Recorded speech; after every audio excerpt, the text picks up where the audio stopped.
زخبر كايت جيتاتشو بريزيدنت كيزاو محدار تግራይ زخبركمن زخبركن الدماتا ጋይሽ ኩራን ኩራትን እንኳን አዳሐን መጻኹም እንኳን ነዛ ሀገራዊ ቴሌቶን ተስፋ ሕዌት እነበስረላ ዕለት አብጻሕኩም አብጻሕና ማህበር ልምዓት ትግራይ ናይ ህዝቦም ጸገምን መከራን ድቃስ በዘይህቦም ቅዱሳት ተጋሩ ተመስሪታ ኩለ መዳይ ናይ ህዝብ ትግራይ ጸገማት ንምፍታሕ እናሰርሐት ምልክት ሓድነት ጽንዓትና እናኾነት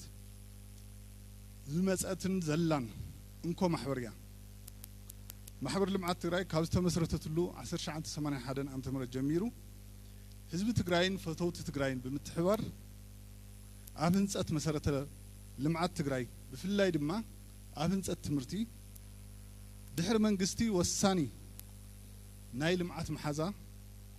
ብምዃን እናሰርሐ ጸኒሓን ትርከብን ኣላ ማሕበር ልምዓት ትግራይ ካብ ዘለዋ እንቁ ሃፍትታት እቲ ዝዓበየ ሰብዩ ኢላ ብምእማን ድሕረትን ድኽነትን ዝፍታሕ ብዝተምሃረ ሓይሊ ሰብ ምዃኑውን ብምግንዛብ ኣብ ትምህርቲ ፍሉይ ትኹረት ሂባ ኣብ ምስራሕ ትርከብ ናይዚ ቀጥታዊ ውፅኢት ጽሬት ትምህርቲ ብብርካ ሃገርን ብክልልና ደረጃን ኣብ ዝወደቐሉ ኣብ ቀላሚኖ ኣብ 2016 ዓመተ ምህረት ዝተመዝገበ ብጣዕሚ ልዑል ዝኾነ ውፅኢት ዓብይ መርኣያን ናይ ማሕበር ልምዓት ትግራይ ተበግሶ ኣድላይነትን እዚ ካብ ምግና ሓሊፉ ድማ እዝን ተሰሪሕና ተስፋ ትግራይናውን ብሩህ ምዃኑ ዘመላኽት እዩ ቀላሚኖ ብሉጻት ተምሃሮ ትግራይ ብዝተፈላለየ ማሕበራዊ ኢኮኖሚያዊ ጸገማት ትምህርቶም ከይቋርጹ ንምግባር ናይ ትግራይ ዕቤትን ስግግርን ዝመርሑ ምሁራት ንምፍራይ ህዝብና ኣብ ቀጻሊ ከጋጥም ንዝኽእል ዝኾነ ዓይነት ብድሆታት ኣቐዲሞም ፍታሕኽቡ ዝኽእሉን ክምህዙ ዝኽእሉን ወለዶን ምፍጣር ብዓለም ብርክ ተወዳደርትን መሃዝትን ወለዶን ምፍጣር ኣብ ኩለን ቀዳማይ ብርክ ቤት ትምህርቲ ዘሎ ተምሃራዩ ናይ ውድድር መንፈስ ብምዕባይ ኣብ ጽሬት ትምህርቲ ትግራይ ለውጥ ንምምጻእ ብምሕሳብ ናይ ብሉጻት ተምሃሮ ፍሉይ ናይ ትምህርቲ ድሌትውን ንምምላስ ዘመን ዘይጠልዎ ሓይሊ ሰብ ንምፍራይን ብምሕሳብ ዝተጣየሸት ሓንቲ ምልክት ሓድነትና ዝኾነት ቤት ትምህርቲ እያ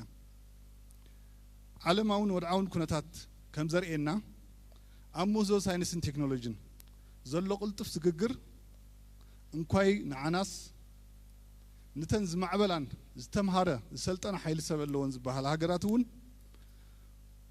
እቱ ዘሎ ምሁር ዝበሃል ሰብ ዝሰልጠነ ዝበሃል ሰብ ኣብ ሕቶ ዝወድቀሉ ኩነታት እዩ ዝርከብ እዚ ንዓና ዝህቦ መልእኽቲ እቲ ምስ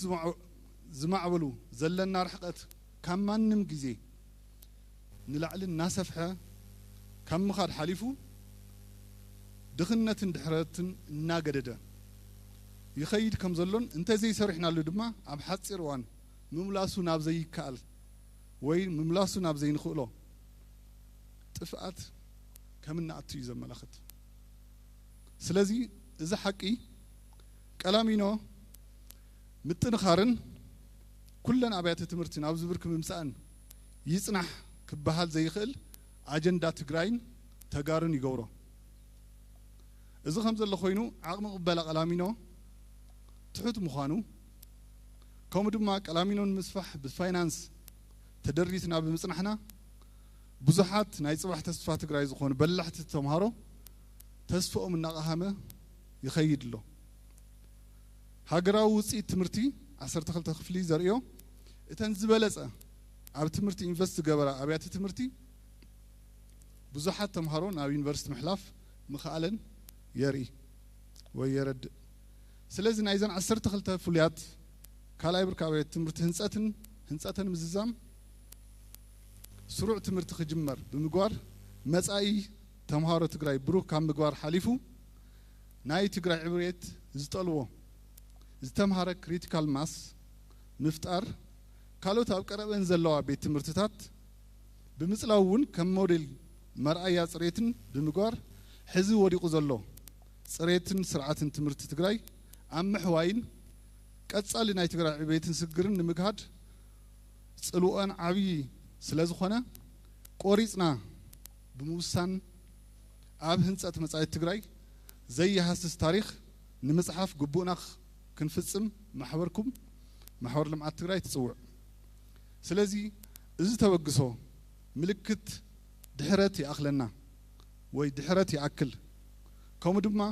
ኩልና እንተሓቢርና ዘይከኣል የለን ይከኣል ይዝብል መልእኽቲ እውን ዘሕልፍ ዓብይ ተበግሶ እዩ ኣብዚ ሃገራዊ ተስፋ ሕዌት ኩሉ ትግራዋይ ፈተውቲ ትግራይን ዓቕምኩም ብዝፈቐዶ ብምውፋይ ክትሳተፉ ብሽም ቦርድ ማሕበር ልምዓት ትግራይ ብክብሪ ይዕድም ነስተውዕል ብዙሓት ዘፈላሉና ኣተሓሳስባታት ክህልውና ንቡር እዩ ኣብ ትምህርቲ ትግራይ ግን ሓደነትናን ሓድነትናን ኣብ ትምህርቲ ትግራይ ሓደ እውን ኢና ብሓድነት እውን ክንወፅኦ ዝግባእ ኣጀንዳ እውን ስለ ዝኾነ ነዚ ዝፍትን ኣጀንዳ ይብልናን እሞ ኩልና ተሓባቢርና ንዕውትነት እዚ ቴሌቶን ንሓግዝ ኣብ መወዳእታ ነዚ መድረኽ ምትኻብቶት ንኽዕወት ድጋፍ ንዝገበርኩም ኣብ ምግባር ንትርከቡን ኩልኹም ብፍላይ ድማ መላ ህዝቢ ትግራይ መንግስቲ ትግራይ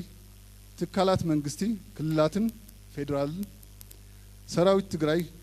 ፖለቲካዊ ውድባት ሃይማኖታዊ ትካላት ማሕበራት ሰብ ሃፍቲ ትካላት ንግዲ ትካላት ሚድያ ናይ ዓብይ ኮሚቴ ኣባላት ዝኾንኩም መተሓበርትን ኣመራርሓን ሰራሕተኛታትን ማሕበር ልምዓት ትግራይ ብሽም ማሕበር ልምዓት ትግራይን ብሽም ህፃናት ትግራይን ምስጋና ይግባአኩም ይغنيلنا